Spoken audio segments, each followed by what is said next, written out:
Perfect. All right. So yeah.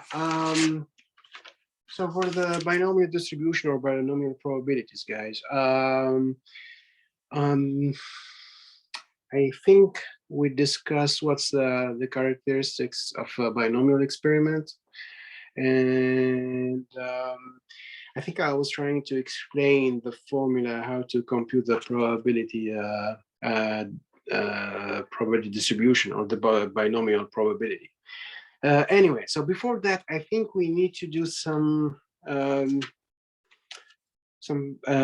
algebra because we need factorials to compute this binomial probability distribution. So yeah, so I'm gonna do, guys, first. I'm gonna introduce the factorials. I don't know if you know this notion of factorials, but we're gonna discuss factorials, and then I'm gonna discuss the n choose R.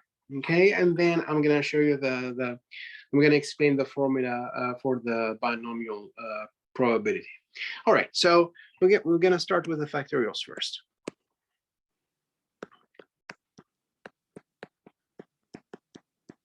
Factorials. All right, so what's a factorial, guys? So a factorial is denoted by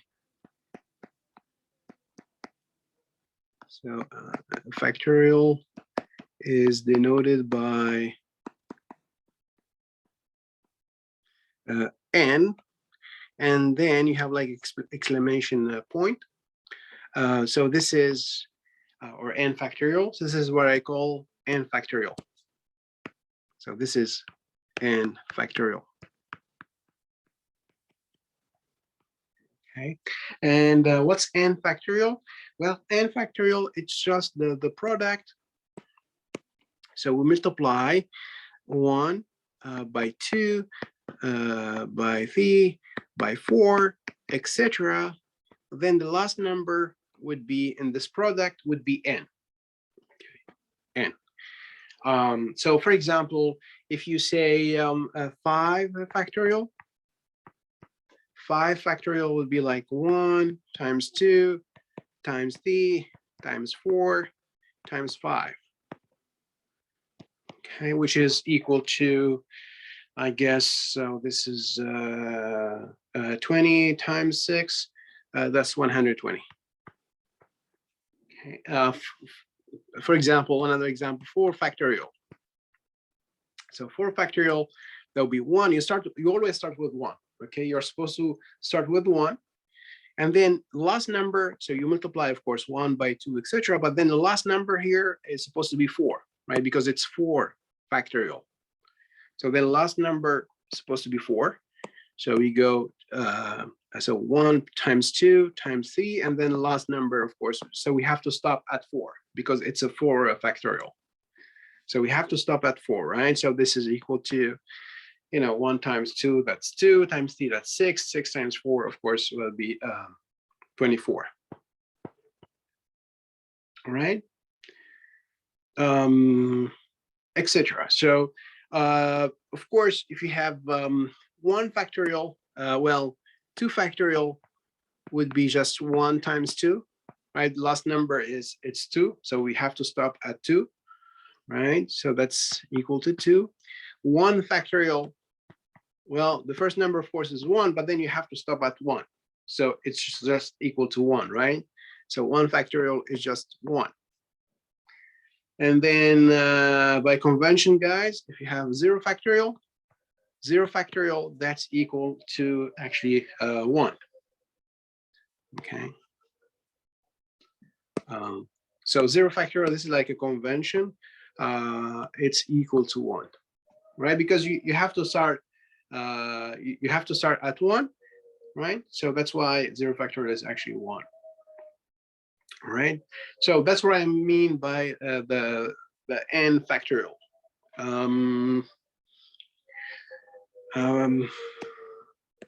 For example, let's say you have Another example would be 3 factorial. So 3 factorial, of course, you start at 1, then you multiply, and then last number would be 3, right? Because it's a 3 factorial. So that's 1 times 2 times 3. And so the answer, of course, 1 times 2 is 2 times 3, that will be 6. So the answer is 6, etc. All right. But then now if you have, you can have, for example, if you do 4, let me just say, if you have like 4 factorial over 4, okay, then well, of course, 4 factorial, that's like 4 you know, or 1, we start at 1, so that's 1 times 2 times 3 times 4, right?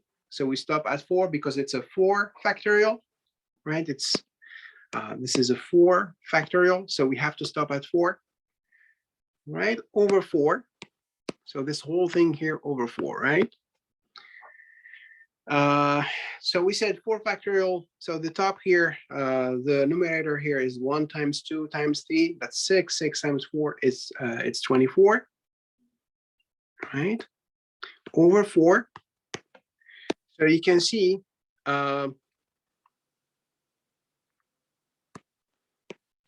this 4 factorial over 4 is equal to actually 6, right? 24 over 4 is equal to 6, right? But let me just say here, guys, 6, this is exactly 3 factorial. You see 6 here? We said 6 is actually equal to 3 factorial. So 4 factorial over 4 is actually equal, this is just a 3 factorial. Right? 3 factorial, again, it's like 1 times 2 times 3, and that's exactly equal to 6, right? So so what I'm saying here, the idea, guys, is that, so if we have, for example, so the idea is that, so if you have like, let's say you have 25 factorial over 25, then this is actually equal to 24 factorial. All right, so this is like this is like saying 4 factorial over 4 is equal to 3 factorial. So if you have 25 factorial over 25, that will be 24 factorial. Okay. Anyway, so so why we are interested in the factorial, because so in the formula for the binomial probability distribution, we're gonna use the n choose R. So now, I'm gonna just introduce, so to compute the binomial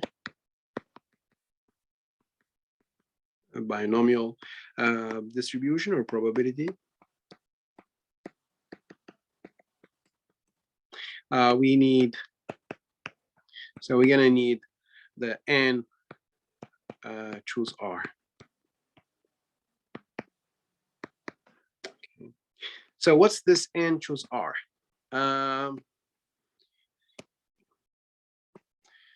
So n choose R, guys. So this n choose R.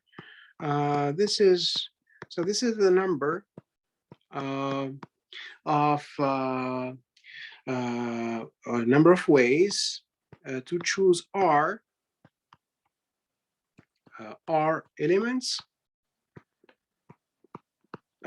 from a set of n. R elements from a set of n. Okay. So when you choose R elements from a set of n, actually the order doesn't matter. So here's the order. So the order here, let me just say here, guys. So here the order doesn't matter. Okay. And replacement actually is not allowed. Replacement is not allowed. Okay. So for example,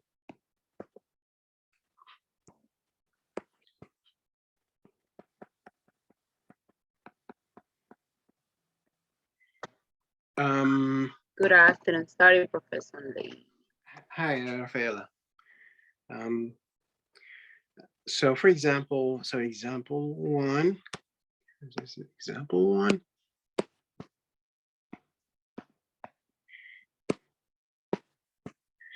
Okay, let's say we have like 3 socks.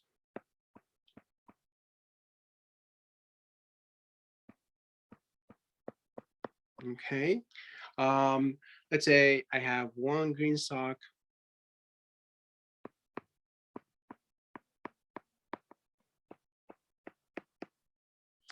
one green sock, 1 red, and 1 blue. Okay, and so here I have this set of, I have 3 socks, right? So here the set is given by 3 socks. So the set is 3. So we have 3 elements in our set. We have 3 socks, and I'm gonna choose, let's say, 2 socks.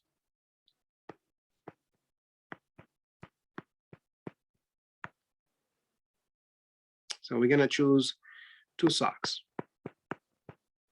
Okay. So my question for you guys, I mean, what are the possible outcomes here? So what are the possible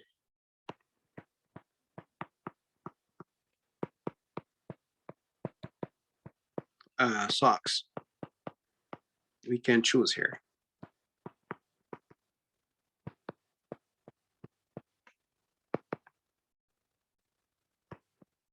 Okay, so we're gonna choose 2 socks, right? Well, so we have the set, you know, we have 3 socks, right? So the set here is given by given by 3 socks, right? So this is like, the 3 is like my n. So n is 3 because I have a set of 3 socks, right? N is 3. Now I'm gonna choose 2 socks, right? So I'm gonna choose 2. So R here, n choose R. That's the number of ways to choose R elements from a set of n. So R here would be 2. So because I'm gonna choose 2 socks, right? We're gonna choose 2 socks, right? So R is 2. Now the question is, what's the number of ways? What's the number of ways to choose 2 socks, right? From this set of 3 socks, from a set of 3.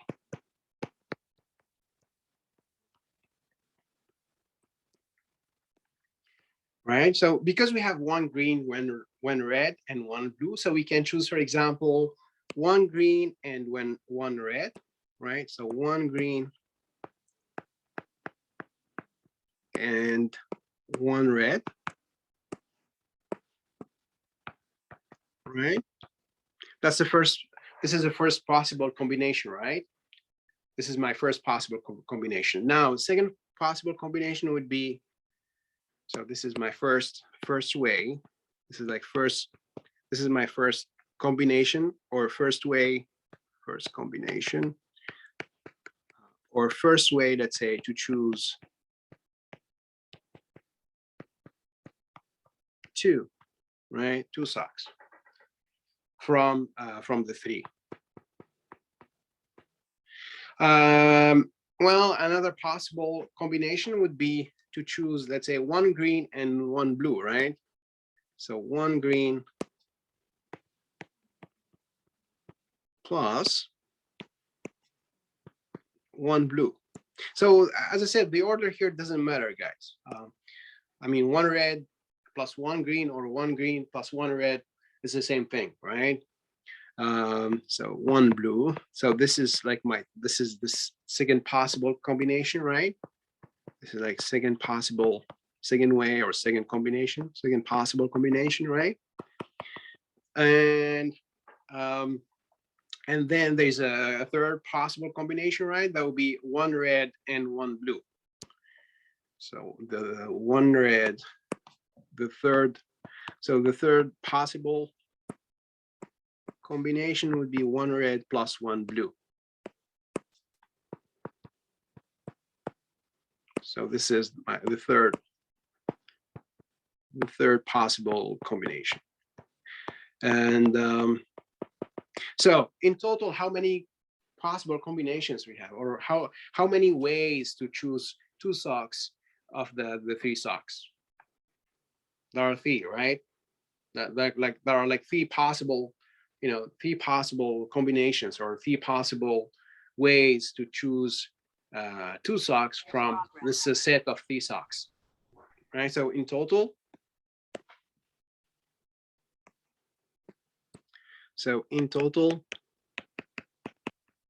we have 3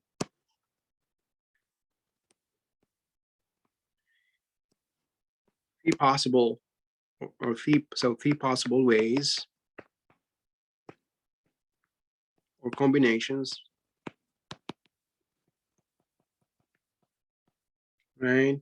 To choose 3 possible ways to choose 2 socks. Again, 2, that's the R, which is 2. So 2 socks off the from the set, from the set of 3 socks, right? From the set of 3 socks. So the 3, that's the total number of elements, or total number of objects here. So we have in total 3 socks, right? So from the set of, so my n here is 3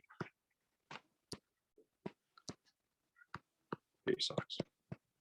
So this number 3, because we have 3 possible combinations, right, or 3 possible ways to choose 2 socks from 3 socks, that's this number 3 is called the n choose R. So n here is 3, and R is 2, because we're gonna choose 2 socks from a set of 3, right? So this number 3 right here, it's called so it's called 3 choose 2.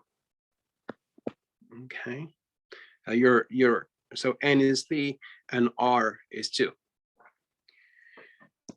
So let me just write it down here. So 3 choose 2. So this number is actually denoted by, it's a C subscript. So here, this is, again, this is supposed to be N, this is supposed to be R. So this is C subscript 3, 2. So the 3, that's the N. Okay, and the 2, that's R. Okay. This n choose R is, it's also possible to denote this n choose R by, so you have like parentheses, and then in the top you have your n. So, and in the bottom here you have like your R. So here n is 3 and R is 2. Okay. And as I said, so this number, so 3 choose 2, that's actually equal to 3, right? Because as I said, there are like, we have like 3 possible ways to choose 2 from a set of 3. Okay.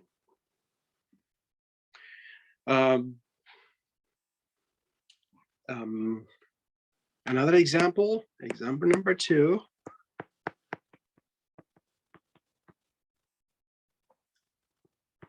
Example number 2.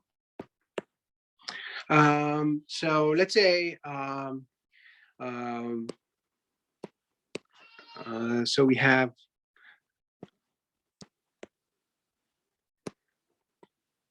so let's say there are like 4 basketball players.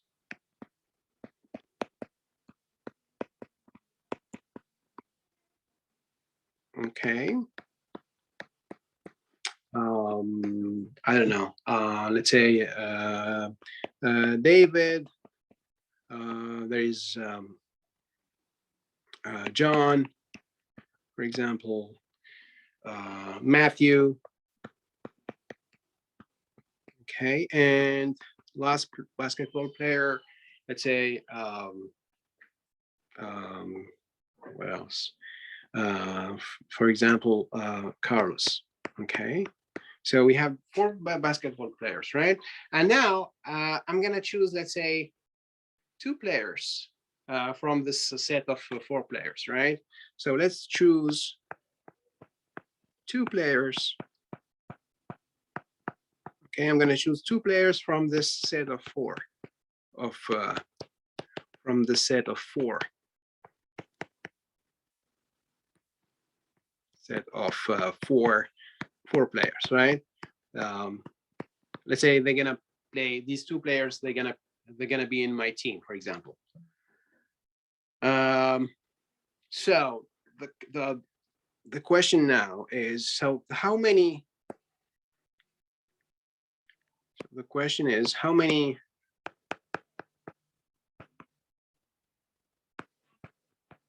So how many ways to choose 2 players from this set of 4? Right, so I'm gonna choose 2 players from 4. So that's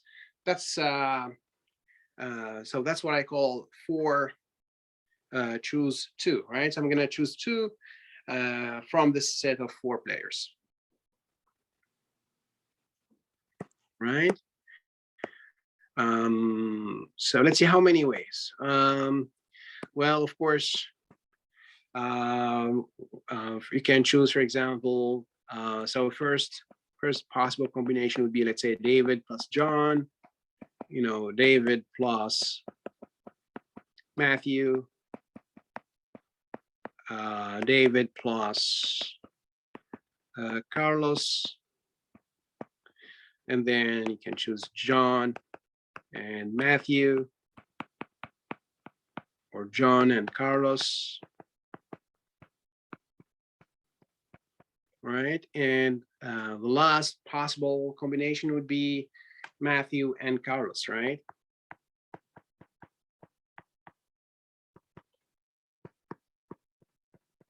So how many combinations here? Let's see. Well, we have 1, 2, 3, 4, 5, 6. So there are like 6 different ways.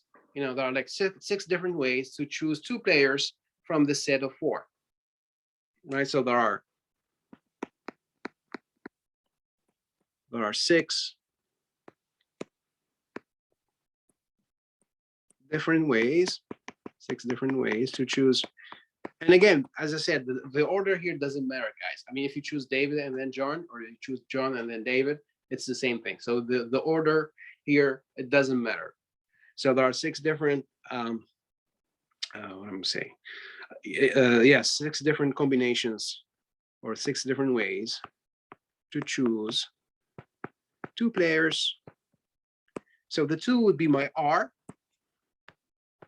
2 players from, so we have a set of 4 players, right? From 4. So the total number of players, of course, that's N.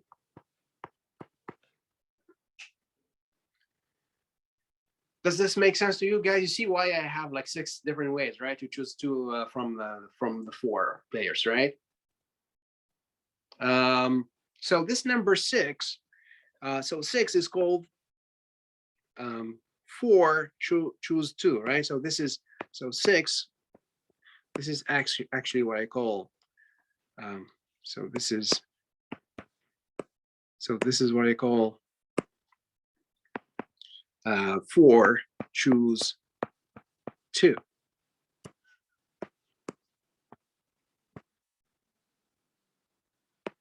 Okay, so so 4 choose 2, I mean, I'm gonna choose 2 players, or choose 2 players from a set of 4.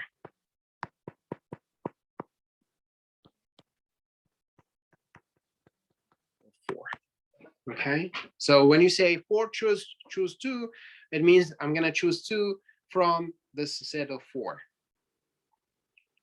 Okay, and as you can see, this 4 choose 2 is actually equal to 6, because there are 6 different ways to choose 2 players from the set of 4. Right? So yeah, so this 6, this is what I, so it's actually denoted by this C. So the capital C, this is stands for choose. Okay, so we choose, so 4 choose 2. So that will be, so here subscript 4 and then 2. Okay, so this is what I call 4.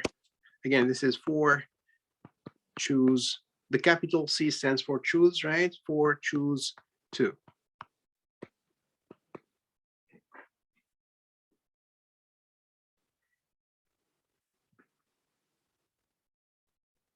Okay, and it's actually equal to 6.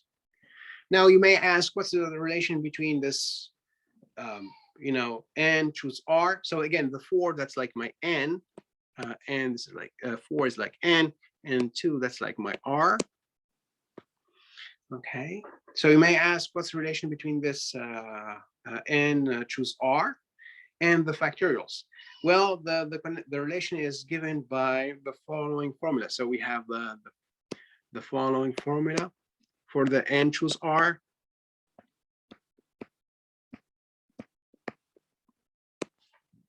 So n choose r, so C subscript n r is actually equal to n factorial times r factorial, over r factorial times n minus r factorial.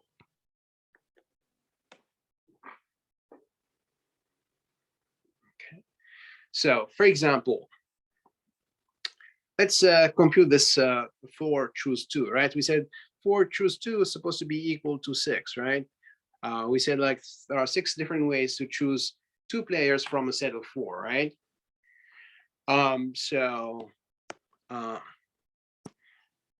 So for example, 4 choose 2 would be, so 4 choose 2, right? So it's a C, capital C subscript 4, comma 2, 4 choose 2, right? This is 4 choose 2. So if I use my formula, so n, the 4, that would be the n, right? And the 2, that will be r. So this 2, that will be r, right? So what does it say in the formula? First, we have, in the top, we have n factorial. So my n is 4, right? 4 choose 2, right? So the n is 4 and r is 2. So that will be 4 factorial in the top, right? The n factorial would be 4 factorial because n is 4, right? Over. And then in the denominator, we have first, we have this r factorial. Okay, which is r is 2, right? So there'll be 2 factorial. So here would be 2 factorial times, right? This is multiplication here. This is multiplication. N minus r, and then factorial. So n minus r, n is 4, and r is 2. So this is r 4 minus 2 factorial. Okay, so in other words, this 4 choose 2 would be 4 factorial over 2 times, and then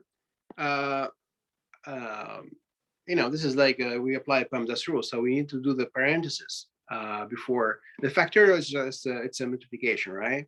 So 4 minus 2, it's 2. So this is here, this is 2 here, right? So it's 2 factorial times 2 factorial. All right, now what's 4 factorial? 4 factorial, we said, so we start with 1 times 2, and then we are supposed to stop at 4, right? So 1 times 2 times 3 times 4. That's 4 factorial, right? Now, in the denominator, we have first 2 factorial. So we start at 1, of course, and then we have to stop at 2 because it's 2 factorial. So it's 1 times 2 times, right? Because here we have multiplication, and then it's 2 factorial, right? So it's again 1 times 2. So this 4 choose 2 would be equal to, so this 4 choose 2 would be equal to, so in the numerator we have 1 times 2 times 3 times 4. That's 24. Right? And then in the denominator, we have 1 times 2, that's 2 times 1 times 2, that will be 4. So that's 24 over 4, and that's equal to 6. And that's exactly the number we had. Remember, we said here, there are like 6 different ways to choose 2 basketball players from a set of 4. We got 6, right? 6 different combinations, right? So that's exactly why we got this this number 6 here. So this is like the number, again, this is the number of combinations or number of ways to choose. Number of ways to choose 2 players or 2 basketball players from a set of 4.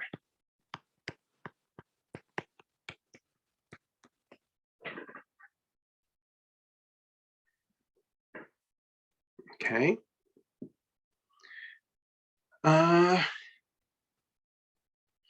So yeah, so this is n choose r.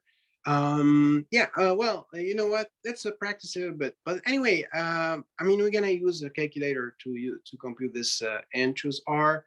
I don't know if you have this function in your calculator, and choose R. I mean, anyway, I mean, I guess on Wednesday when we're gonna meet in person, I can check with you if you have this function in your calculator. Yeah, let's practice a little bit, okay? Exercise.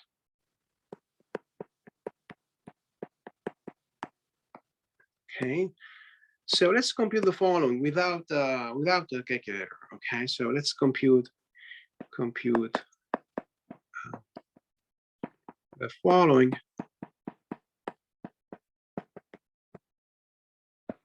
without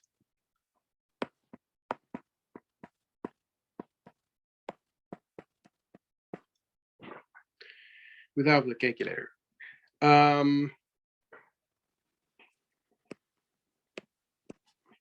1, 2, 5. So for example, so what would be let's say 5 choose, let's say 4. Okay. Next will be 6 choose 6. All right. Then will be 5 let's say 6, choose 0. Okay. Of course, you can choose a 0 from a set of n elements. Then will be 4, choose 3. Okay. And then last one will be let's say 5, choose 2.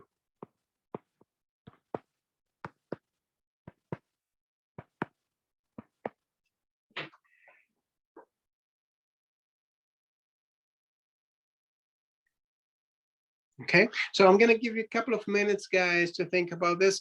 So again, the goal of this exercise is just to practice this factorial, right? So and the formula for this n choose r. Again, the n choose r, it's given by, let me just remind you here.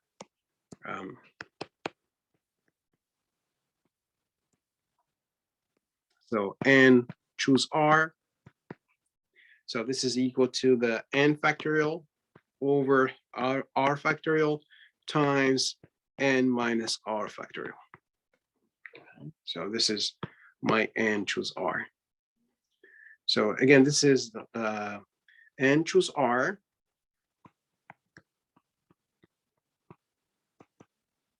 Right, and this is, again, this is the number of ways to choose choose r from a set of n. To choose r from a set of. Okay. So I'm going to give you a couple of minutes to think about this. So please try to compute this n choose r without a calculator. So hopefully, as I said, hopefully on Wednesday, I'm going to show you how to use calculators to compute this n choose r. So usually, I mean, if, of course, if you have like I mean, most of the calculators, they have this function, right? Unless you're using your phone, I guess you don't have such a function in your phone. But I mean, if you have a good calculator, you should have this n choose r.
So I guess in most of the calculators, this n choose r would be like a second function.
So yeah, any guess will be 5, choose 4.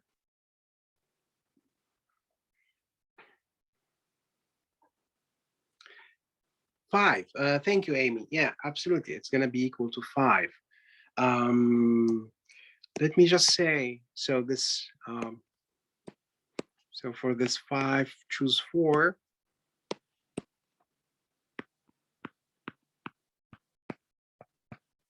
So 5, it's your n, right? And the r is 4.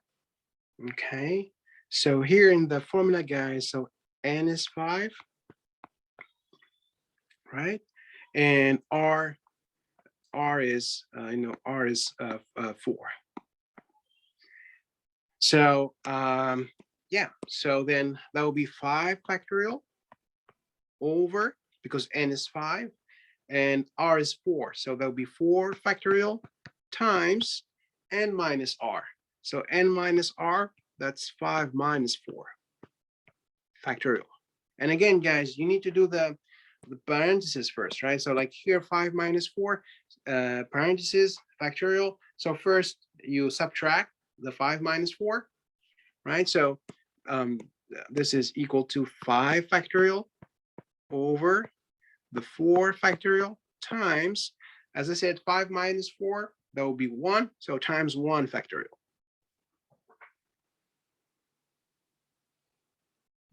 Okay.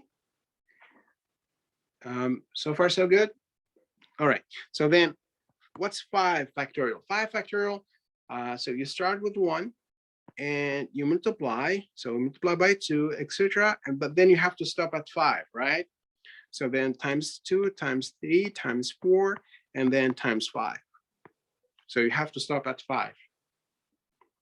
Over, you have 4 factorial. So there'll be 1 times 2 times 3 times 4. Right? You stop at 4. And then times 1 factorial.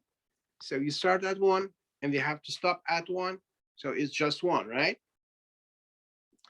So then here, guys, I mean, you can just try to, cancel out. For example, this is 2 over 2, cancel out.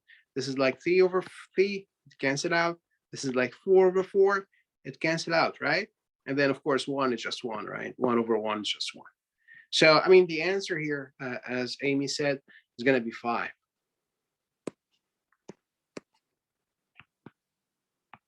Okay, so this 5 choose 4 is equal to 5.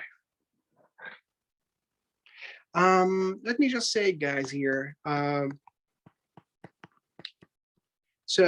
mean, yeah, 5 choose 4 is 5, but in general, so if you have like, let's say, 100 choose 99. So as you can see here, 5 choose 4, the answer is 5, right? So if you have like 100 choose 99, then the answer would be 100. Right? Because you have like 2 consecutive numbers here, 100 and then 99, right? So then the answer would be 100. So for example, if you have like, 1041, choose 1040, okay? Then the answer would be 1041.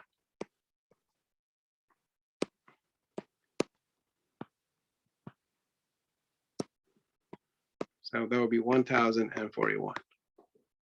So what I'm saying here, guys, if you have like n choose r with n and r 2 consecutive numbers, for example, of course, n has to be larger or equal to r, right? So you're gonna choose r from n. So I mean, r, it must be smaller or equal to n, right? So yeah. So in general, so if you have to choose n, so if you have n choose, sorry here, I'm gonna just erase this thing here. So yeah, if you have, So n choose n minus 1, the answer would be equal to n. N minus 1, that would be the number just before n, right? So for example, if you have, as I said, for example, if you have 151, choose, so the number before, I mean, the whole number before 151 is 150, right? So if you have 151, choose 150, right? So then the answer is 151. Okay, etc. Any question, guys, about this remark?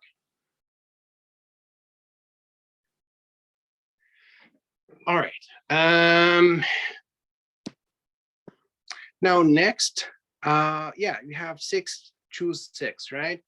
Any guess what's a 6, choose 6? What will be the answer? Amy? Yes, thank you, Amy. That will be 1. Thank you. So for number 2, so it's 6, choose 6. So n here, of course, n is always the first number, right? So this is your n, it's 6, but the second number, that's your r. So r is 6, right? And so the formula is, again, the formula is n factorial over r factorial times n minus r factorial. So if n is 6, so that's 6 factorial in the top. In the denominator, we have r factorial. R is 6, so it's 6 factorial times n minus r. So it's 6 minus 6, right? Because n is 6, r is 6, both are 6, right? So it's 6 minus 6 factorial. As I said, PEMDAS rule, first do parentheses in the denominator. So this is 6 factorial over 6 factorial. So this is 6 minus 6, it's a 0, right? This is 0. So it's a denominator, it's a 6 factorial times 0 factorial. But then, as I said, 0 factorial by convention, it's equal to 1. So this is actually 6 factorial over 6 factorial times 1, right? Because, as I said, 0 factorial is equal to 1.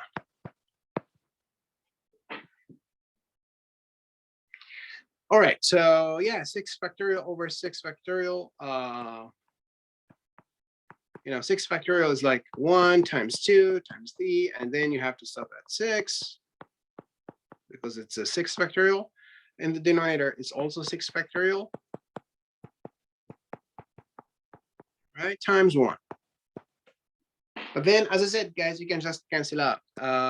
So for example, here, 6 cancel out, 5 cancel out, 4, 3, 2. Of course, 1 over 1 is just 1.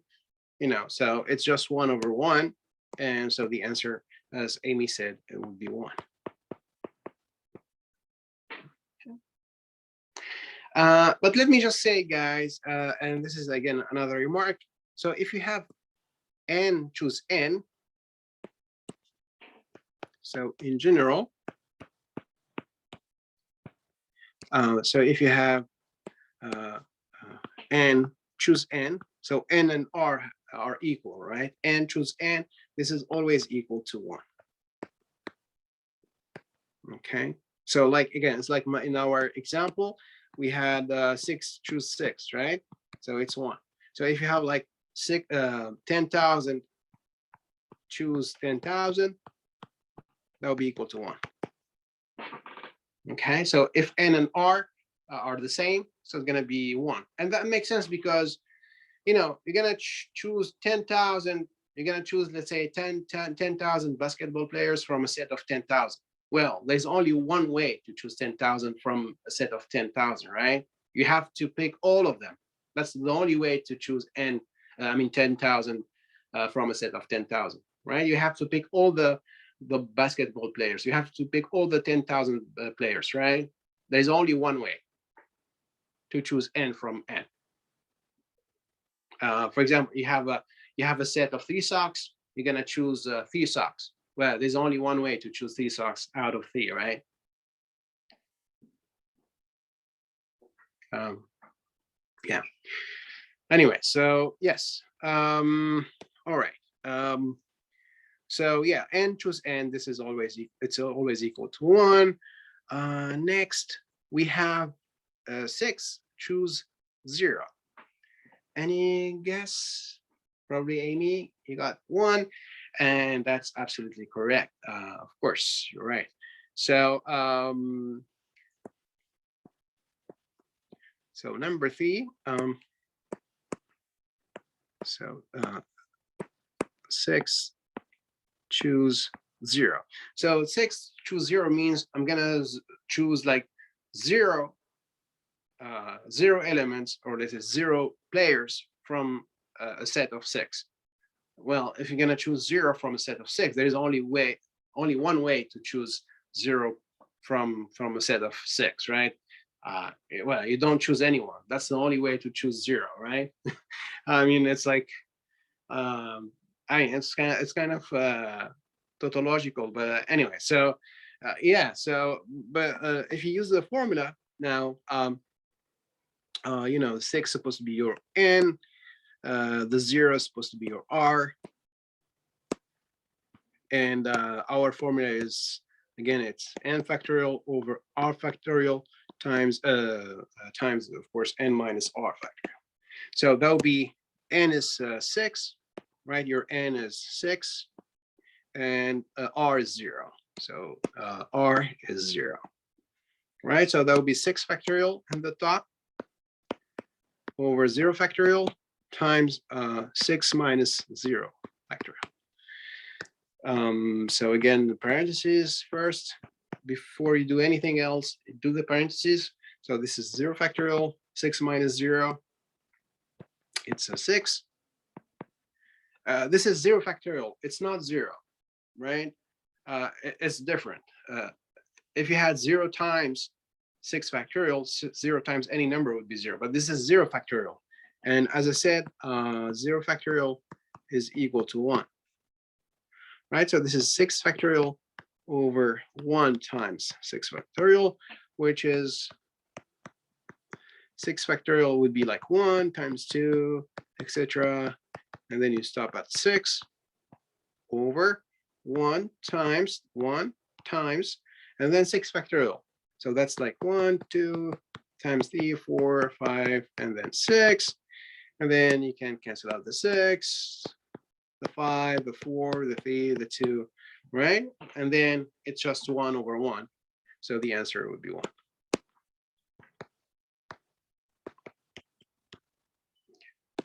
So yeah, in general, actually, when you choose n choose 0,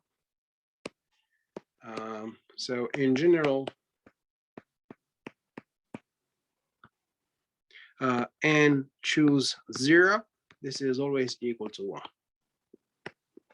Okay, so in our example, it's a 6 choose 0, but if you have like, I don't know, 10,000 choose 0, that's also 1. Okay.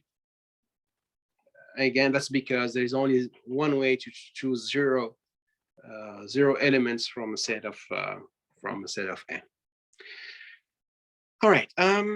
So that's for number 3. 4. What do we have in 4? 4. It's 4 choose 3. So well, we can use our remark in so number 1.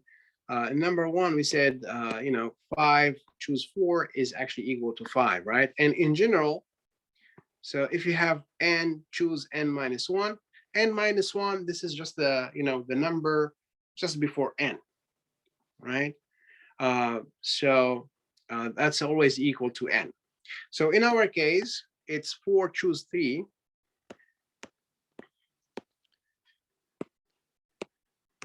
So number 4. So this is 4 choose 3. So the 4 is like my n, right? And 3, it's like n minus 1, right? Because n is 4. 4 minus 1 would be 3.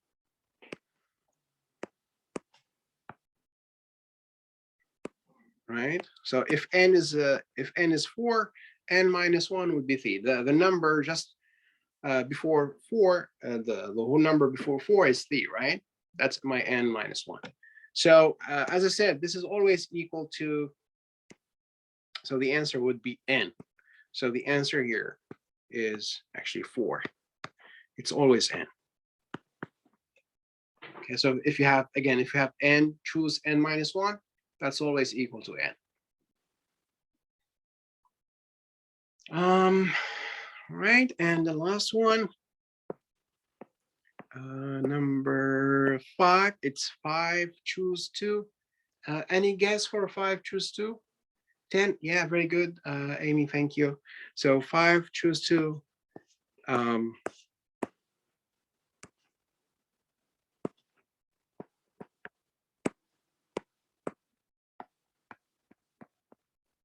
So my n is 5 and r is 2.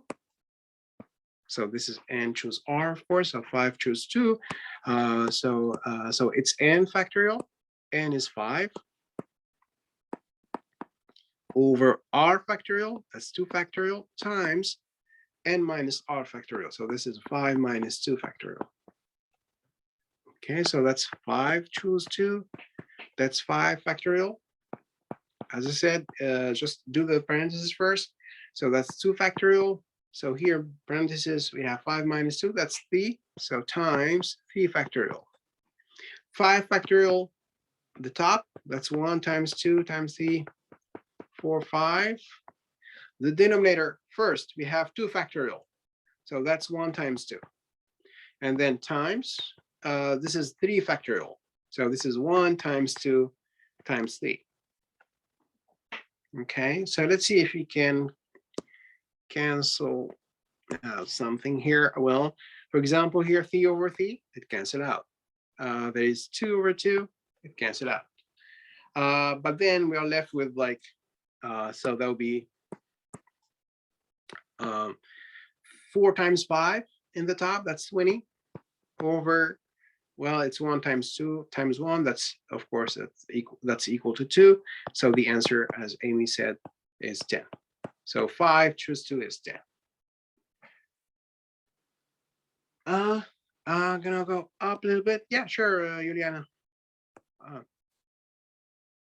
Is this okay? Is Yes, this okay? thank you. Okay. Sure. Any question about this n choose r, guys? It's really important that you understand this n choose r because we're Finished. gonna use. Thank you, Professor. Sure, thanks.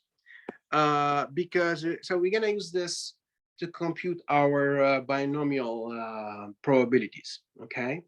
So if you have the trouble with this n choose r, please let me know. But anyway, so I'm going to show you next time on Wednesday when we're going to meet in person. I'm going to show you how to use the calculator to compute this, right? Yeah, so before the formula for the binomial distribution, let me just show you a really a funny way to compute this n choose r. So this is just for fun, I mean, for your information. There's a really interesting way to compute this n choose r.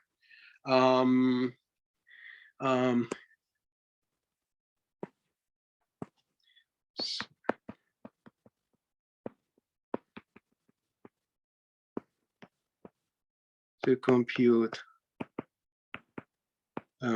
n choose r. Okay, so what I'm gonna do, guys, I'm gonna start with so of course n and r, you know, n and r, they can be equal to 0, right? So I'm gonna start with the 0 0, n equal to 0, r is equal to 0. So here we have like 0, choose 0, and then in the next next line, let's say, so here my n is 0. Next, my n is 1, and my n is 2, n is 3, etc. n is 4. So for the next line, guys, my n is gonna be 1. So of course you can choose 0 from 1 or choose 1 from 1, right? So we're gonna have like 1,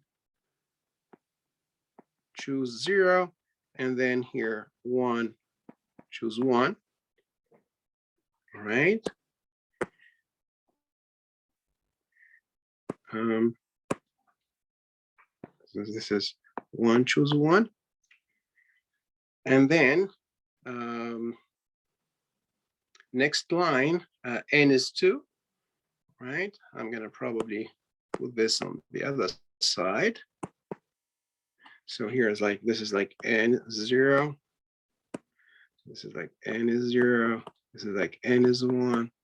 This is like n is 2, n is 3, n is 4, etc. So next line we have n is 2. So we can have 2, choose 0, and then 2, choose 1, and then 2, choose 2, right? Then we have, let's say, 3, choose 0, 3, choose 1, 3, choose 2, and then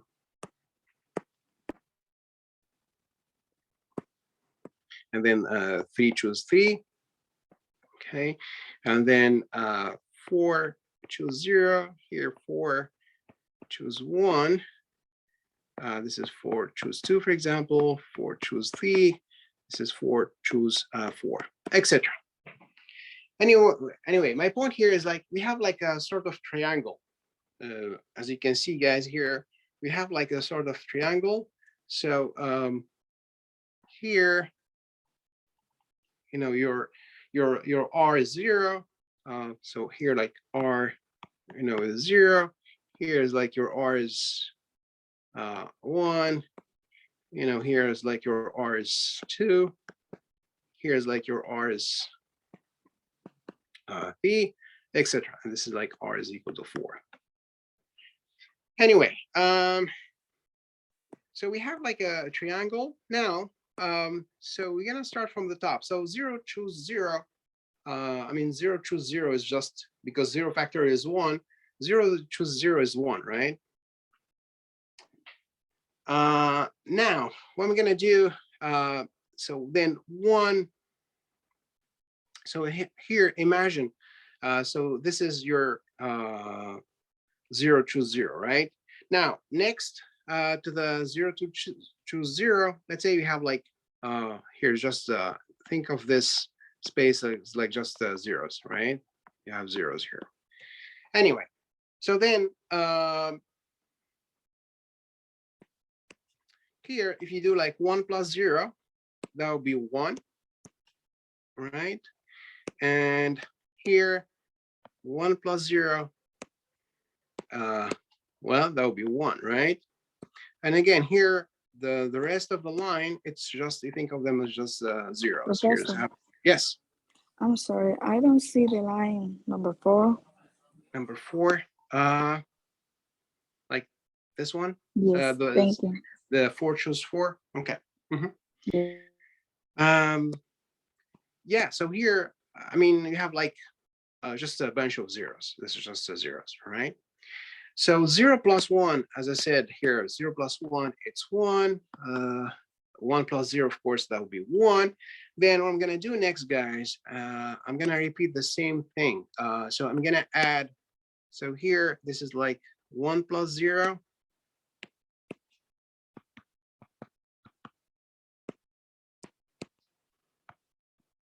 So 1 plus 0 would be 1. Okay, 1 plus 1. Here in the middle, we have like 1 plus 1, right? And that will be 2. So in the middle here, that will be 2. Here, it's just 1 plus 0. So again, it's going to be 1, right? And then the rest here is just zeros. Okay, and then I'm going to repeat the same thing. So I'm going to add here, this is 0 plus 1, and then we have like 1 plus 2, and then we have like 2 plus 1, and then we have like 1 plus 0. Okay, so then, you know, this is 1 plus 0, that would be 1. 1 plus 2, that would be 3. This 1 plus 2 here, that will be 3. So that will be my number here. Next, we have 2 plus 1. This 2 plus 1 here, that will be 3. Right? And then 1 plus 0, Next, it's 1 plus 0, and that's equal to 1. Okay. And we can continue, right? So again, here it's just the zeros, here is just zeros, but then you have like, this is again 1 plus 0, then you have like 1 plus 3, then you have like 3 plus 3, and this is like 3 plus 1, then you have like 1 plus 0, right? So here, 0 plus 1, that'll be 1. And then you have like 1 plus 3, this thing here, 1 plus 3, that's 4. And then in the middle, we have like 3 plus 3, right? You have the 3 plus 3, this 3 here plus 3, that will be 6. And then you have 3 plus 1, that's 4, right? This is like 4. And then 1 plus 0, of course, it's 1, etc. So you can imagine, so here we're gonna have 5, but of course, before 5, you have like 1. Then here, 4 plus 6, that would be 10. 6 plus 4, that would be 10. 4 plus 1, you know, that's 5. And then here next to 5, of course, that will be 1. Right? So we can repeat the same thing. Here, 1 plus 5 is 6. Here it's always 1 on the left. Then 5 plus 10, that would be 15. You know, this is 20. This is 15. And this is again 6, and then you have always 1 on the right side. So this is this triangle. You see, this is sort of triangle here, right? So it's always 1 on the left, right? You have 1, 1, 1, right, on the left, and on the right side it's also 1. Okay, so this triangle, actually, this triangle is called the Pascal triangle. Pascal. Of course, you can continue, right? Next line, for example, would be 1, 7. You know, you're gonna have like 1, 7, 6 plus 15 is 21. This is 35, 35. This is 21. This is 7, and then you have 1 on the right side, right? So this. Anyway, so this triangle is called Pascal triangle.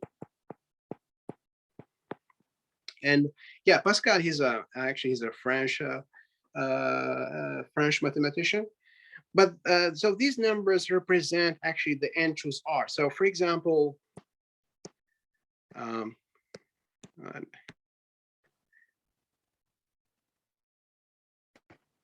so this is, so the first line, this is, so first line, this is just the 0 choose 0. Then we have, you know, 1 choose 0, 1 choose 1. This is 2 choose 0, 2 choose 1, and then 2 choose 2. This is like 3 choose 0, 3 choose 1, 3 choose 2, and then 3 choose 3, etc. And this is, for example, I'm looking for, you know, we need to find 5,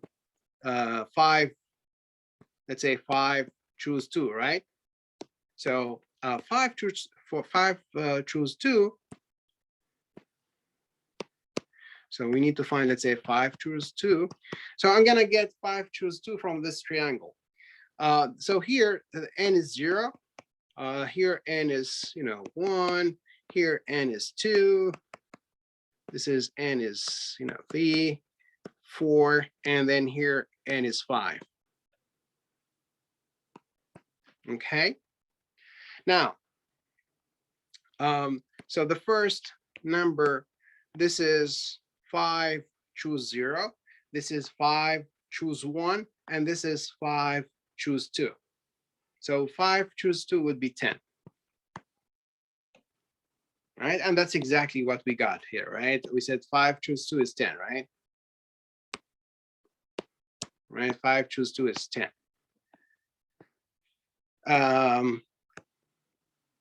So we got, of course, the same answer. So with this Pascal triangle, it's really funny. I mean, it's kind of interesting. Why? I mean, the reason why this works. Of course, we need probably one lecture to explain, just to explain why this works. But I mean, yeah, this Pascal triangle can be used actually to choose this and choose R. So the Pascal was like from the 18th century, I think. So back then they don't have calculators, right? So they have to invent ways to compute this and choose R in some sense, right? Yeah, and so they use this Pascal triangle. You can use this Pascal triangle to compute this and choose R. All right. So anyway, this is just for for your for fun, for your information. Okay.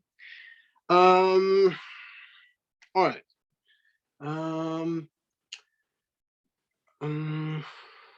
So now, yeah, I can probably introduce the formula for the binomial probability distribution. Right. So now, after the Pascal triangle, so the formula for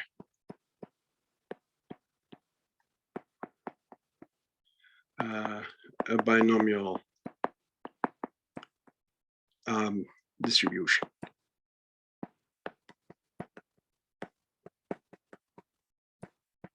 All right. So let me just remind you guys what's a binomial, experiment. So we have.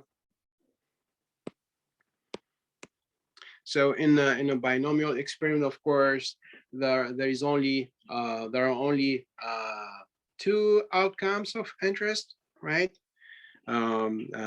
Either success or failure, right? So we have. Professor, Yes, please. you can up a little bit, please? Sure. Yes, thank you. No problem. So yeah, in a binomial experiment, guys, we said there are. So in a binomial experiment, so there are only two outcomes of interest, right? Either success or failure. So in a binomial experiment, I mean, we discussed this last Wednesday last week, right? So in a binomial experiment, there are only two outcomes, right, of interest. All right, so we have. Thank you. Either success. So I'm gonna, of course, denote the success by S. So either success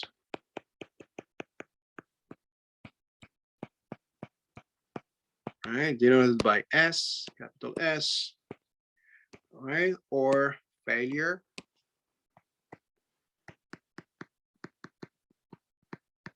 And I'm gonna denote failure by F.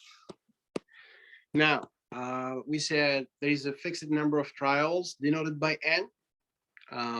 So because we're gonna try like N times, there is a fixed number of trials denoted by N. So N, this is N would be the number of trials,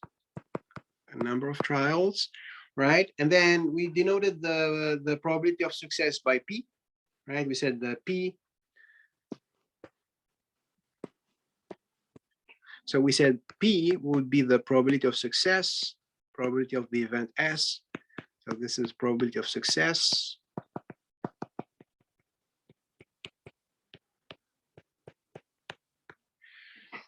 And then there is a Q. This is just a probability of failure.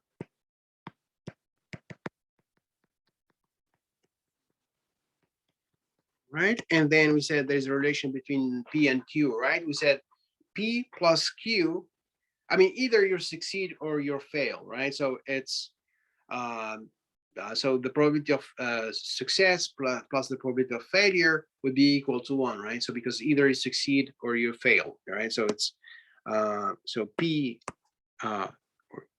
plus Q is equal to 1. 1, that's the 100%, right? That's what I mean by 1. It's 100%.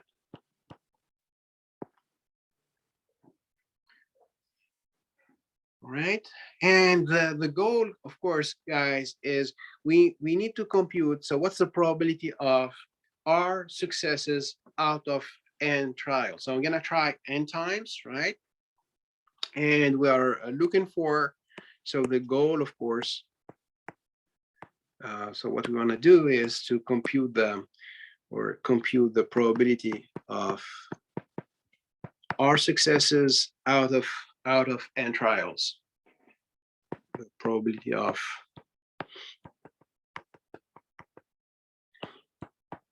R successes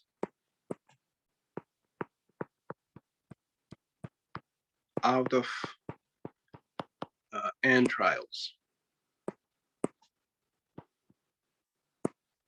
So that's the goal, right?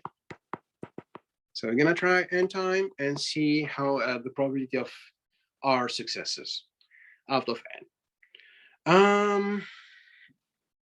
Okay.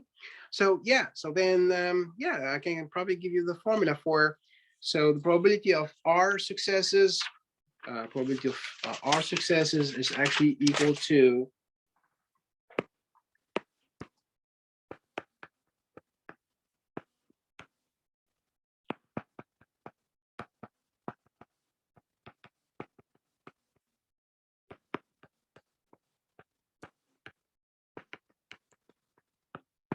so P of R.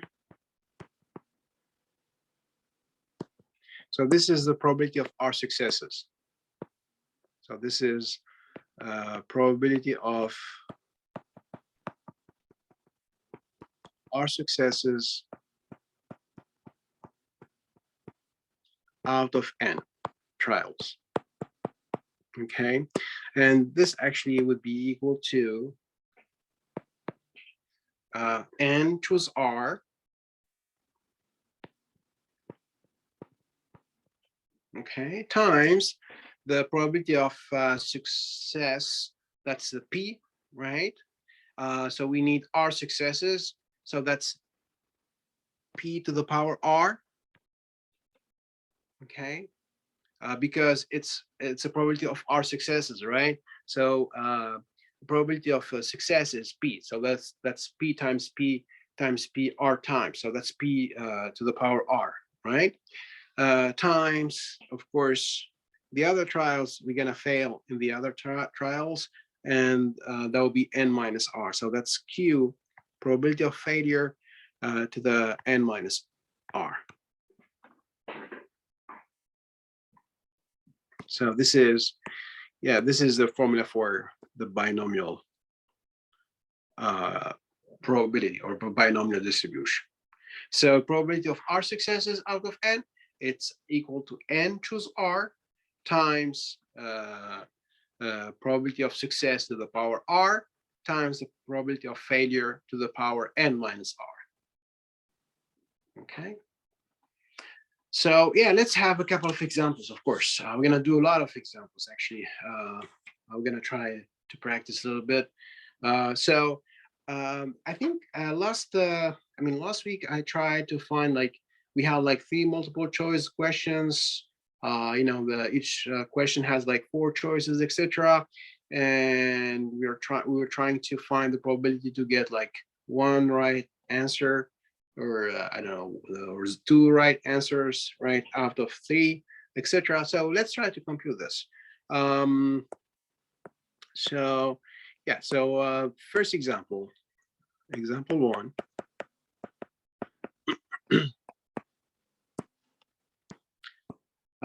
So yeah, let's say you have 3 multiple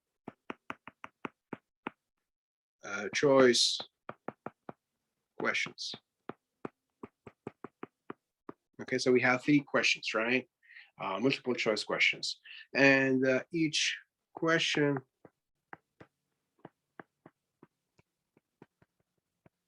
has like 4 choices. Okay, then let's compute. So what's the probability, for example, to so what's, of course, you're gonna select you randomly select your answers, for example, So what's the probability to get? So what's the probability to get?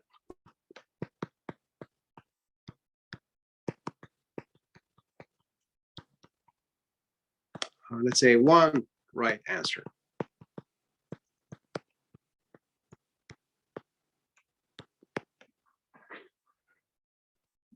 Okay.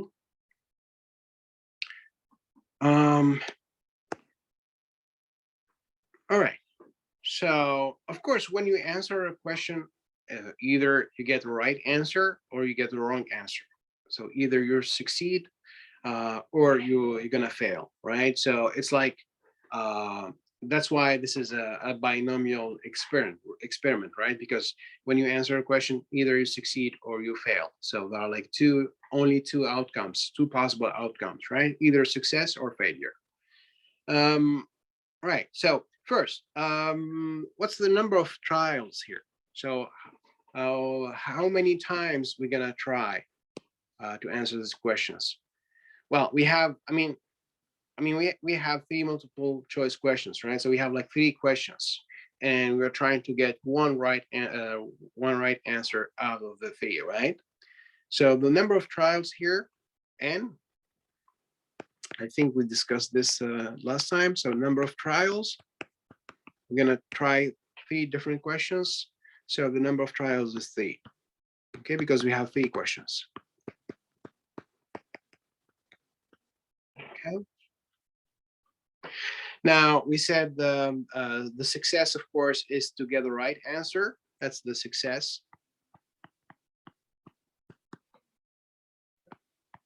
To get the right answer.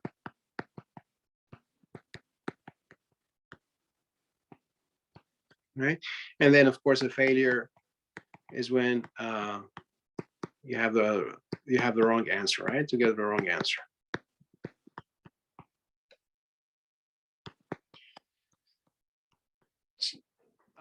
So what's the probability of success, guys? What's the probability? So what's P?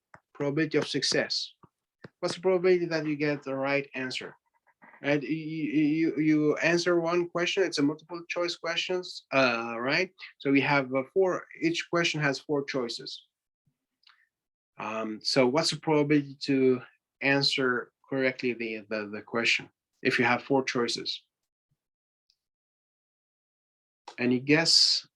What's the probability of success here?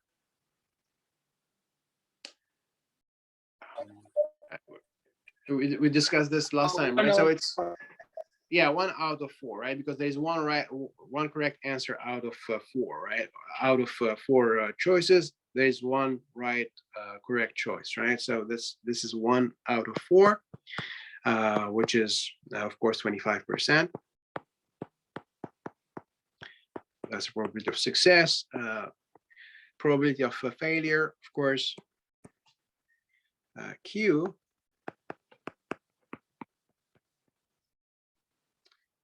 So if the probability of success is 25%, what will be the probability of failure? Any guess? 75. Thank you, Amy. Because we have 4 choices. There's one right choice, so 1 out of 4, and there are 3 wrong choices, right? So that's 3 out of 4. So that's the 75%. And again, as I said, guys, as you can see, so P plus Q is actually 1. So Q is actually 1 minus P, right? It's 1 minus 0.25, that's 0.75, right? Anyway, so that's P, that's Q. Now, we are interested in the probability to get 1 right answer. So 1 right answer means 1 success. So we need, so the probability of 1 success, the probability of to get 1 right answer, right? So the probability of 1 success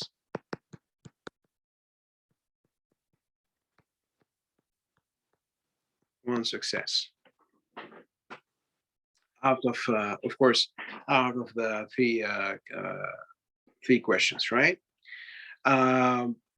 So we need probability of one success. So R, the number of successes, right? R.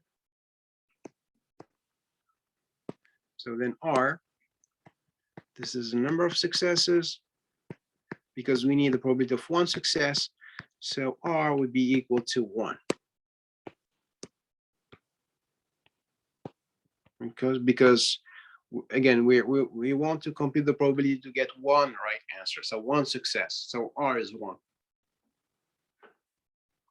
Okay.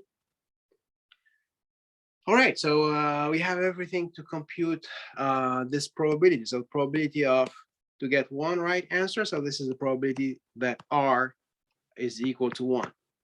So this is a probability of one success. Probability of one success. Again, R is that's the number of successes. All right, so we're gonna apply a binomial. Our formula for the binomial distribution. So this is the binomial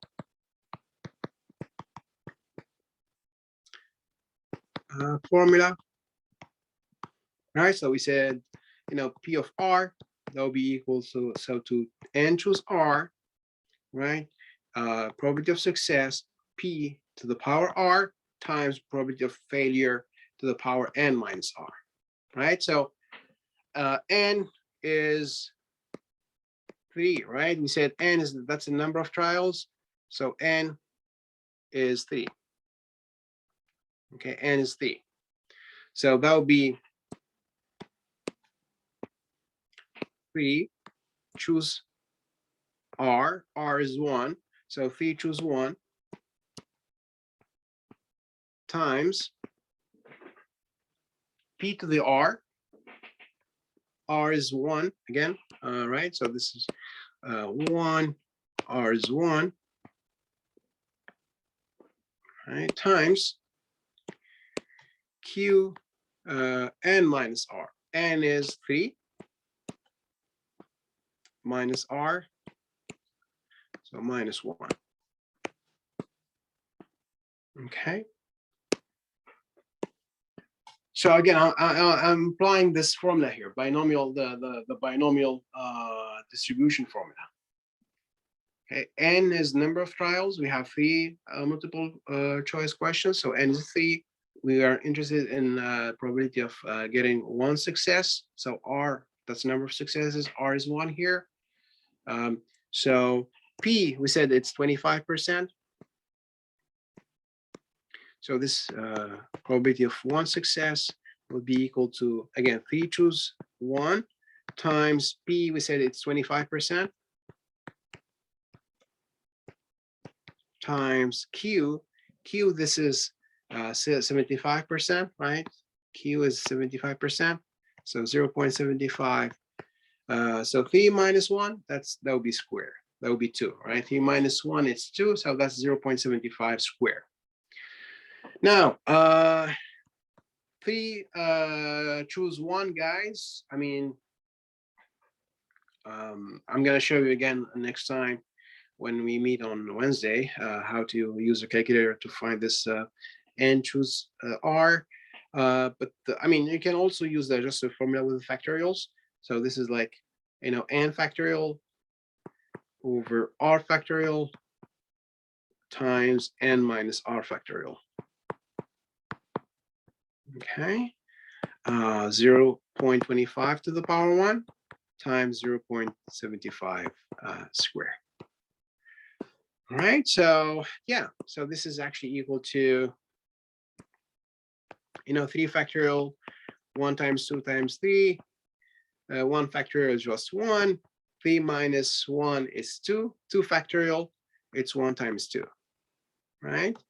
Times 0.25 times 0.75 square. All right, so let's compute this thing. Well, first, I mean, here we can just, cancel out. This is 2 here, cancel out. 1, just 1. and then we are left with 3. So this probability of one success are equal to 1. So it's actually 3 times 0.25, and then 0.75 square, right? So it's like 0.75 times 0.75, which is, I think, 0.562 or something. Okay. So final answer. So you multiply, right, 3 by this 0.25 by this 0.56, right? And the answer would be actually 0.42, approximately 0.42.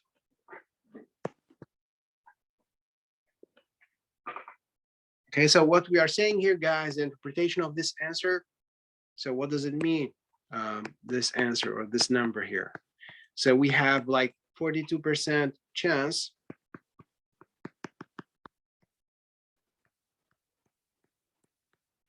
42% chance to get one right answer. Exactly one right answer out of the 3.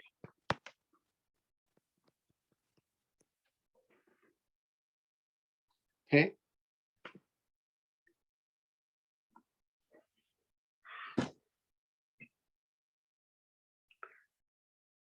So as you can see, guys, I mean, it's really important to know when you, I'm gonna do more exercise examples, of course.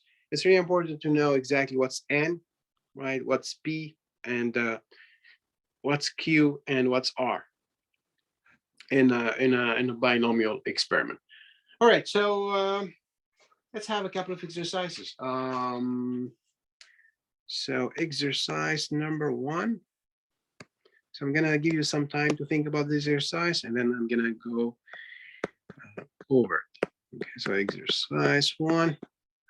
So we're gonna do a lot of exercises, as I said. So exercise 1. Let's see. Oh yeah. Let's come back to this example with a married woman who dislike their mother-in-law. So so we said. So this is from the Wednesday last week, right? So we said the sociologists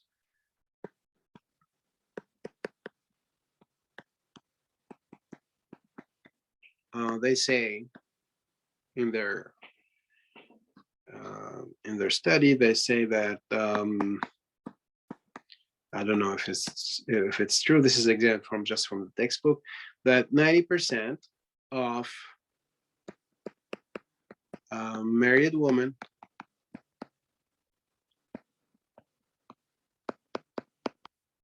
dislike their mother-in-law.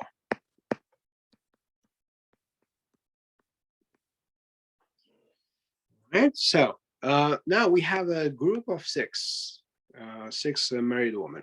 So we have a group of 6.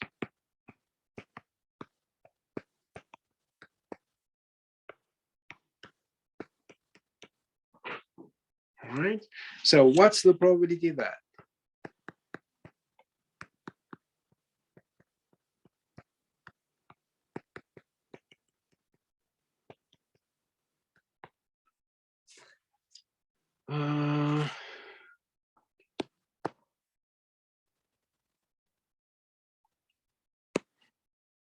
so let's say 1, 2, 3, 4, and 5.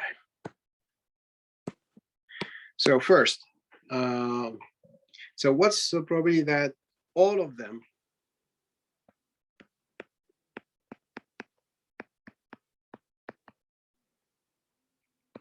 dislike their mother-in-law?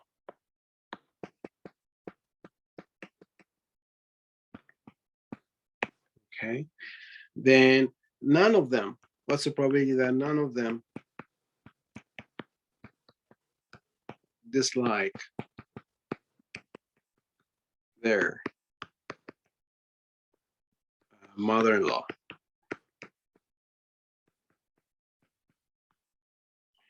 And then exactly 2 of them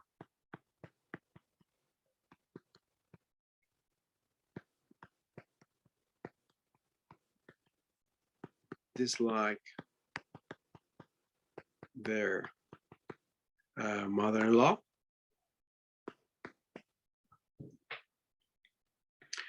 And then at least 4 of them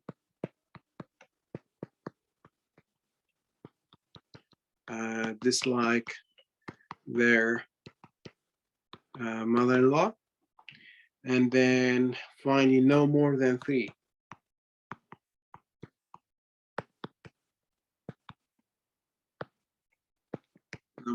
of them dislike their mother-in-law.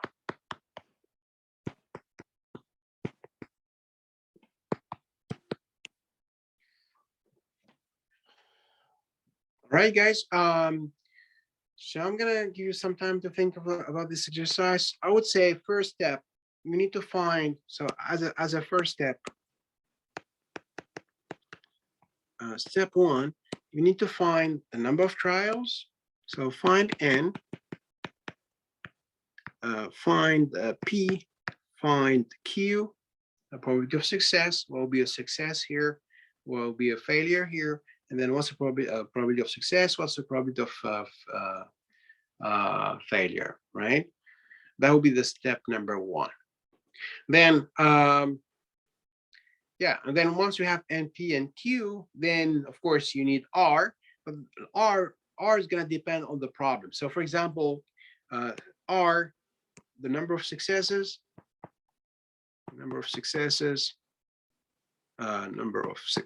here depend on the question.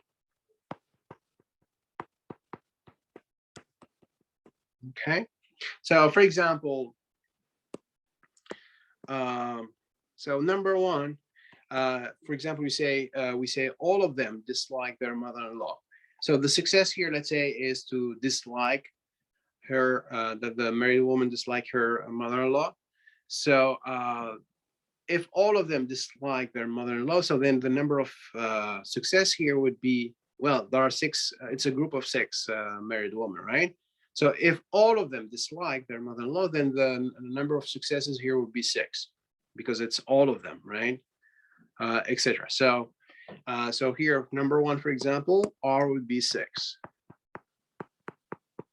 Number 1, for example, so R would be 6. So in number 1. All right, so I'm going to give you some time, guys, to think about this exercise. And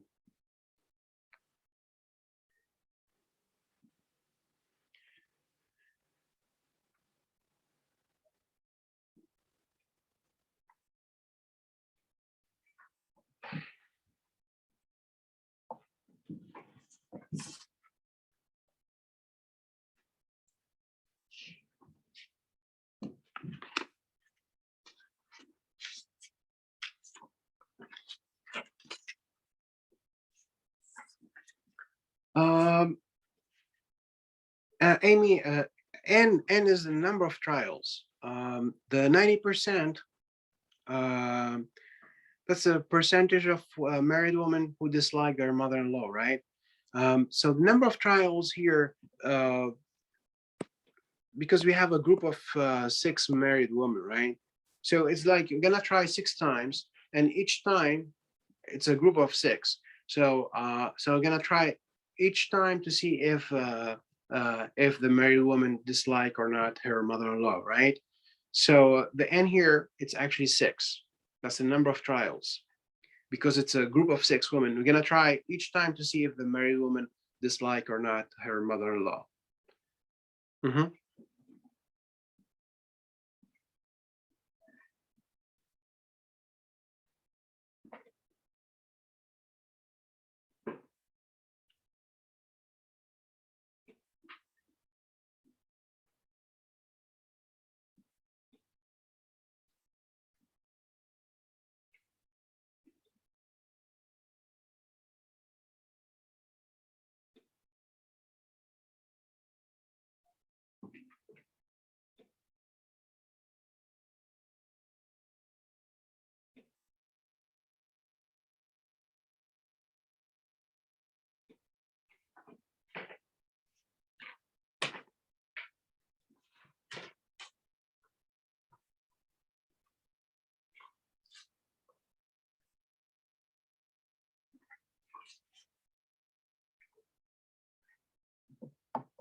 Oh yeah, and by the way, guys, I mean the formula sheet.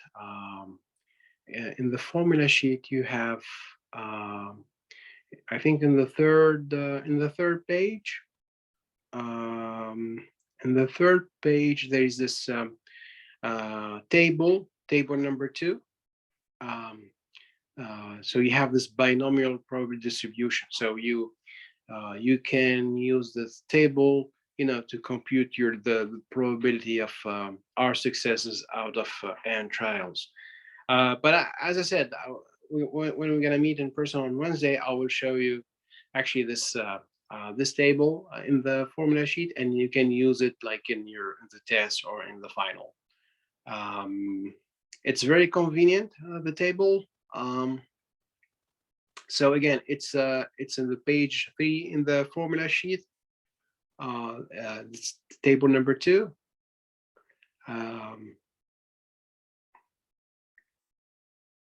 So there, I think you have you have this binomial probabilities. So N goes from 0 to, I think, 20. Yeah. Yeah. Anyway, I'm going to discuss this on Wednesday. So you can use this table instead of calculator.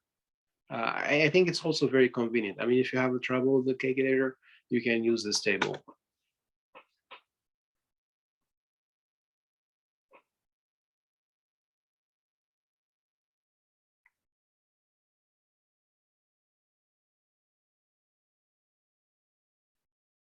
It's in the formula sheet.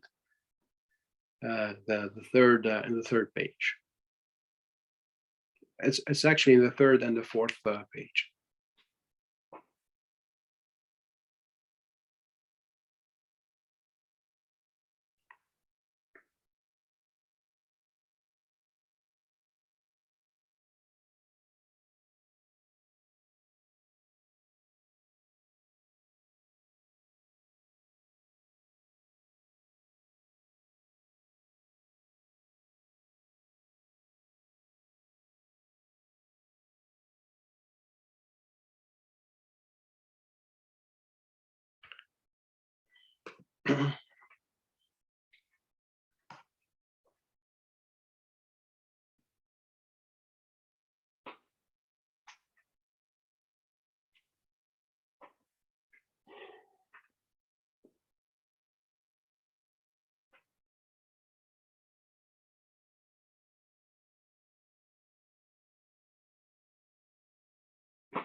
I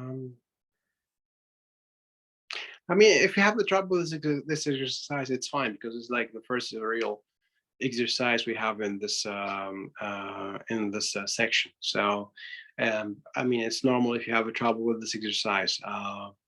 But I guess next time it's gonna be. I'm sure it's gonna be easier than this one for you.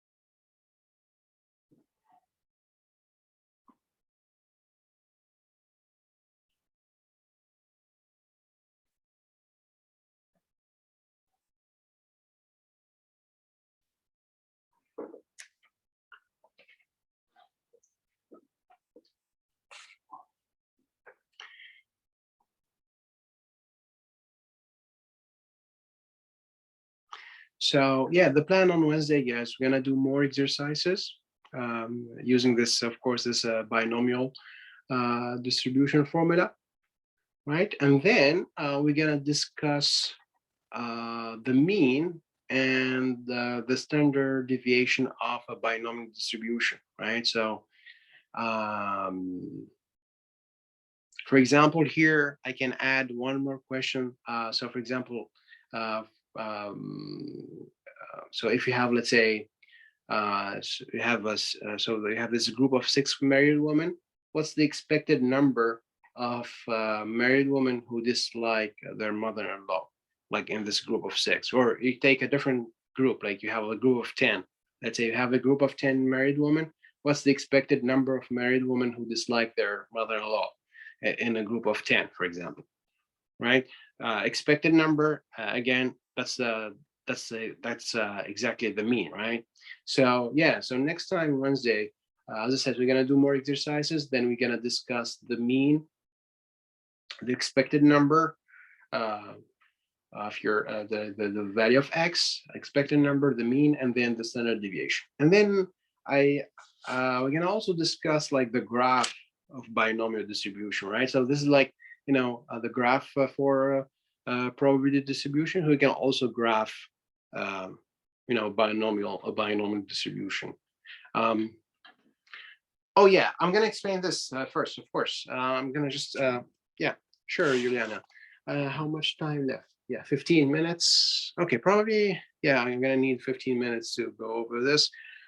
Does anyone need more time?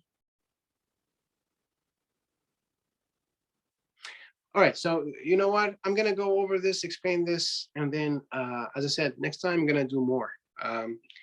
Yeah, so as I said, as a first step in a binomial experiment, so we need to find the number of trials, the probability of success, and the probability of failure. But first, you need to understand the problem, right? So we have this percentage, 90% of married women who dislike their mother-in-law, right? So we have a group of 6 now, just a group of 6 married women, right? So when you select at random a married woman, so either she dislike her mother-in-law or she doesn't, right? So either success or failure. Either she dislike her mother-in-law or she doesn't, right? So the success here would be that. So let me just write down what I just said.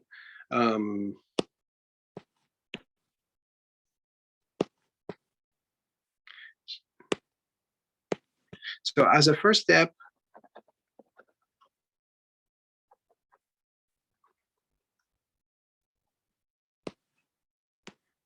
so step 1, so we need to understand what's the success here. So what's the success, right? What's a failure?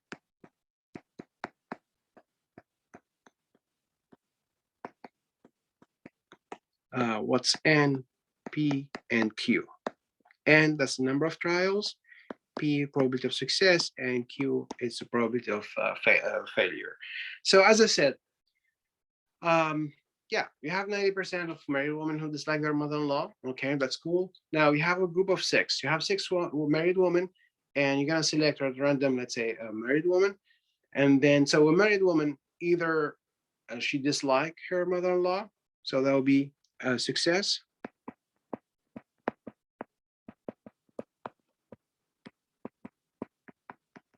So either she dislikes her mother-in-law. So that will be a success, let's say. Or she doesn't, right? So that will be, let's say, a failure. Okay. Now, what will be the probability of success? Well, it will be P, probability of success, capital S, right? This is my the success. F stands for failure. So probability of success. So when you pick a random married woman, so what's the percentage Or what's the probability that she disliked her mother-in-law? Any guess?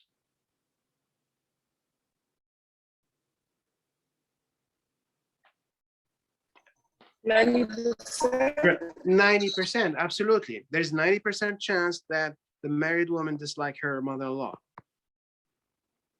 Right, so because that's what the sociologist said, right? That 90% of married women dislike their mother-in-law. So if you pick a random married woman, there's 90% chance that she disliked her mother-in-law.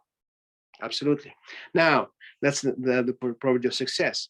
Now, what would be probability of failure? She doesn't dislike her mother-in-law. Well, it's just remember, guys, Q, it's always 1 minus P.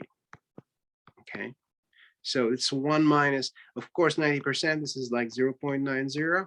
So 1 minus 0.90, so that would be 0.10. So it's 10%. So Q is 0.10 or 10%. Right, again, P plus Q, it's equal to 100%, right? So you can see 90% plus 10%, that's 100%. 100%, guys, when I say 100%, the percent means division by 100. So this is like 100 over 100, it's 1, right? 100%, it's 1.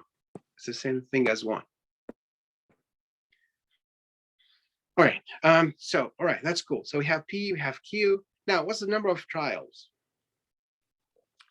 We have a group of 6 married women, right? So it's like we're gonna try, so each time we're gonna try to see if the married woman dislike her mother-in-law or not, right? So it's like we have like 6 trials, and each time we're gonna see if the married woman dislike her mother-in-law or not, right? So the number of trials, N, because we have a group of 6, N is gonna be 6 because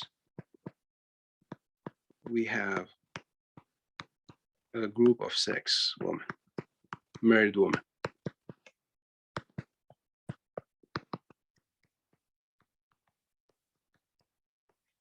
Okay, so like you pick one married woman and you can check if she dislike her mother-in-law or not, right? So it's like, so like you have like six questions, and then you're gonna pick one of them. So you're gonna try to see if she dislike or she doesn't, she dislike her mother-in-law or she doesn't, right? So N is 6. All right, so I got my P, my Q, my N. Now I can answer the first question. So what's the first question? What's the probability that all of them dislike their mother-in-law? So we have a group of 6 women, right? Married women. And we are looking for the probability that all of them dislike their mother-in-law. So remember, guys, the success is when a married woman dislike her mother-in-law. That's a success.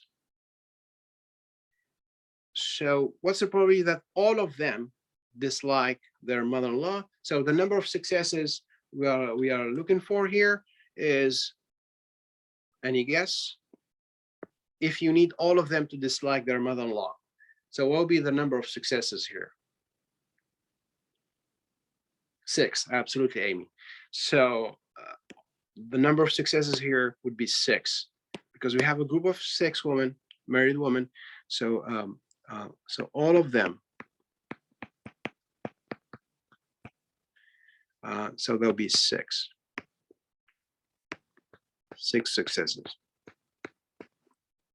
So we need all of them to dislike their mother-in-law. And when a married woman dislike her mother-in-law, that's a success. So we need 6 successes here, okay? Because we need all of them to dislike their mother-in-law, right? So we need 6 successes. So that's R. The number of successes, it's R. So R here is 6. So we are looking for probability that R is equal to 6. Okay, and of course, we're gonna use a binomial distribution formula. So this is binomial distribution formula, which is, just to remind you, which is equal to, so we have n choose r, p to the r, q to the n minus r, right? So n choose r, n is 6.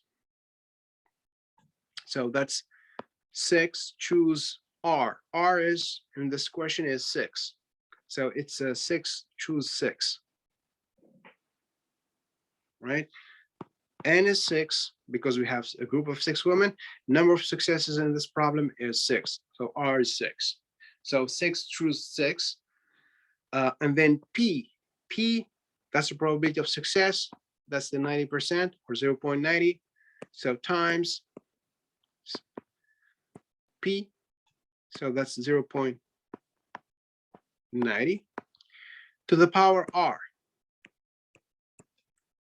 right? R is 6, right? In this problem, number 1, in this question here, R is 6. So this is power 6 times Q. Well, Q is 0.10 or 10%. So 0.10 to the power n minus R. So n is 6, R is 6, so it'll be 6 minus 6. So here it's the power 6 minus 6. Okay. So that'll be equal to, so this probability that all of them dislike their mother-in-law, that'll be 6, choose 6, which is, just to remind you, n choose R. This is again, this is because we don't have I mean, we are not using calculator, but you can use one, of course, and the test or on the final. So this is a 6 factorial. I mean, the formula is n factorial over r factorial times n minus r. Right, so 6, choose 6, that'll be n, so 6 factorial over r factorial, that's a 6 factorial, times n minus r. So n is 6, r is 6, so that's 6 minus 6 factorial, times, again, 0.90 to the power 6, times the 0.1 to the power 6 minus 6, it's a 0.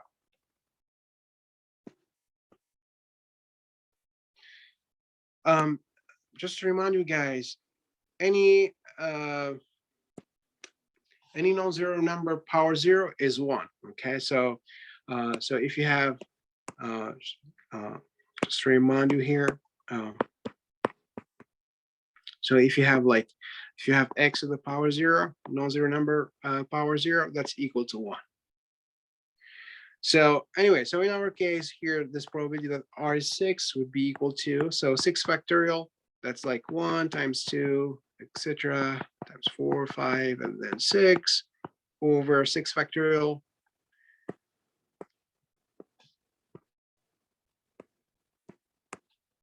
That's 1, 2 times 3 times 4, 5, 6. 6 minus 6, that will be 0. And 0 factorial, it's 1. So times 1 here. All right, times 0.90 to the power 6 times 0.1 to the power 0. As I said, any non-zero number power 0 is 1. So this is 1. Okay, any non-zero number power 0 is 1. So this is here, this is just 1, 0.1 to the power 0.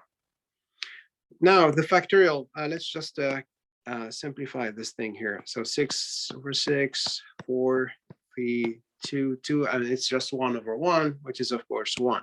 So, I mean, this probability that the number of successes is 6, it's just 1, times 0.90 to the power 6. 0.90 to the power 6 is actually equal to 0.531 times 1, and so the answer is 0.531. Or, so in percentage, that will be, so probability of R is 6. That will be, of course, you take 2 digits after the decimal point, so that's 53%, 0.1%. Right, so there is 53% chance that all of them dislike their mother-in-law.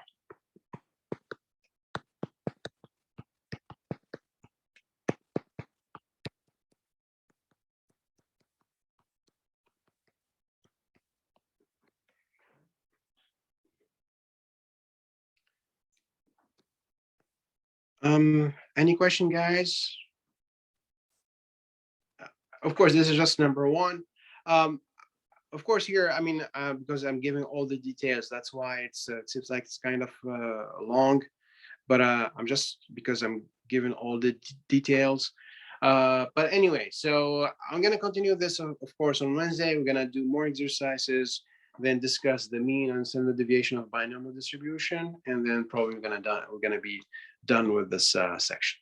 All right, guys, thank you for listening. And I will see you on Wednesday in person. Take care, Good night. everyone. Thank you for listening. Thanks. Good night.